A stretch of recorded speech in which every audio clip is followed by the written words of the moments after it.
If you're rich and influential in India, you kind of have a superpower, but if you're not, then the rights are not really the same. This is not just about one case, it is about a system that is failing its people. This is one of the main reasons why NRIs leave India. These are the small things that the society has thought through in developed countries, something which is lacking still in India. How there was a lack of empathy by the Kolkata police to deal with this sensitive matter. People like me, while we have not given up on our citizenship, we have left India for good and we intend to settle in the country that we are living in now. A big reason of this was some of the reasons discussed in this video. An episode like this will be repeated again. As India was getting ready to celebrate its 70th Independence Day, the family of a young doctor in Kolkata got a call that changed their lives forever. The horrific rape and murder of a 31-year-old doctor in Arjikar Hospital in Kolkata, India has brought to light the pressing issues that plague our country. While on one hand, India is the shining beacon of light in terms of economic momentum, on the other hand, women's safety is still not a priority area. This is not just about one case, it is about a system that is failing its people. This is one of the main reasons why NRIs leave India and prefer to seek safety abroad. Today, we will be discussing this in this video. Hi Caind, welcome back to our channel. Last year, when we had just moved to Canada, we made a video about what were some of the reasons that we left a very comfortable life in India with high-paying jobs for me and my wife and moved to Canada. And one of the first reasons that we talked about in that video was quality of life. And I put a snippet of what quality of life means. And one of the points in that chart was safety. Safety for our family, safety for the community that we live in. Canada ranks one of the top countries when it comes to safety and quality of life. This was one of the main reasons that prompted us to move outside of India in the first place. Also last year, I made another video where I talked to my sister, who is a doctor, who did her MBBS from India and moved to the UK for a better life. And in that video, she talked about how unsociable hours doctors have to go through in India, and they are not even rewarded for it. In the UK, where she is now doing her higher studies, anytime they do a night duty or they are asked to work on weekends, they get compensatory leaves and they are well paid for that. So earlier this month, when I came across this episode of a 31-year-old doctor in one of the oldest government colleges in Kolkata being raped and murdered while on duty after a 36-hour shift, I was reminded of some of the reasons why people move outside the country. This 31-year-old doctor who had worked hard all of her life to become a doctor. She comes from a humble background. Her parents said that she wanted to settle the family debt and enhance their lives, a goal they supported by working at a tailoring shop. So coming from this humble background and making her way to become a doctor at one of the oldest government colleges, I'm sure that must have been a proud journey for her and her family. But what changed in the span of a night showed not just how cruel the Indian society looks at its women, and also how some of the systems put in place fail to protect those that have suffered. Women's safety remains a significant concern in India. I'm sure all of you would have heard about this instance and would have been updated with what went on. I will not be going into too much details of the case, but through this case, I want to share some of the reasons why people prefer moving outside of India. The first point is lack of women's safety in our country. Women's safety remains a significant concern. The fact that a young doctor was not even safe within the walls of a government hospital in the heart of Kolkata, one of the biggest metro cities of India, is alarming. This incident is a stark reminder to how unsafe public spaces can be for women, leading many to seek refuge in countries where they feel more safe. Just to give another perspective, in most developed countries, hospitals have a room where doctors can rest in the night. But what we are learning that there was no such arrangement made in the Arjikar hospital, and doctors had to go to the seminar room to rest. But if there had been a room meant for doctors to rest during a 36-hour shift, then maybe this incident would have never happened. These are the small things that the society has thought through in developed countries, something which is lacking still in India. The second reason is lack of empathy by the police in India. It is not that crime doesn't doesn't happen in any other country outside of India. But what was different in this case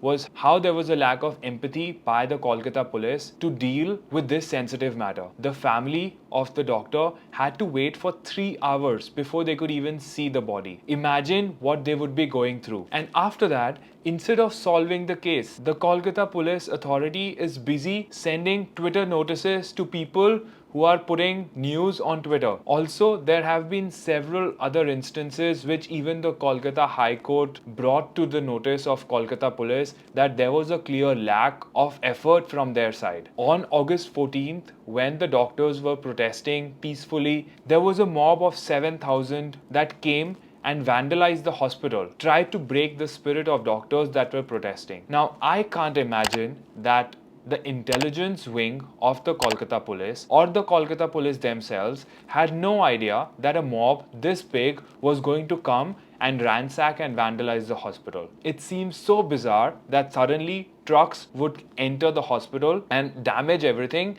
and the police did not do anything. So that itself shows that there is a lack of empathy and sensitivity that police has in solving these cases, and this has become a high profile case. Still, this is the treatment. Imagine if there would have been a normal case which would not be getting this much public attention and media attention.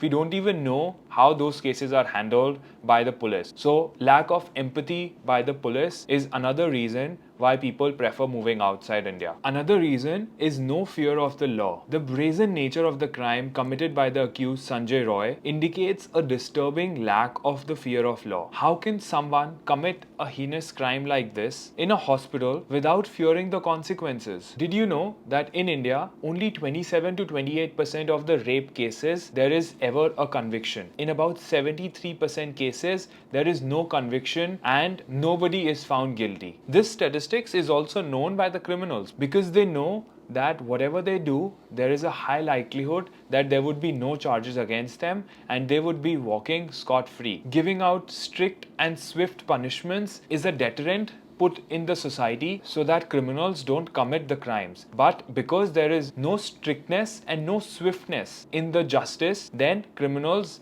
don't fear the law. Another reason that most common people in India would feel, but I don't think is being talked about, is how if you're rich and influential in India, you kind of have a superpower, but if you're not, then the rights are not really the same. In India, the justice seems to favor the rich and influential, leaving common people like the young doctor in this case, vulnerable and without recourse. This lack of rights for ordinary citizens is a major reason why many choose to leave the country. Blaming the victim instead of the criminal. We have seen many such examples where instead of blaming the criminal, many people start blaming the victim. That, oh, she must be going out late night. Oh, it must be because of the clothes that she is wearing. So this culture of blaming the victim instead of the criminal shows a significant issue in the mindset of the society, and this is something that is really hard to change, and that is why many people consider just moving outside the country. But in this case, the victim was not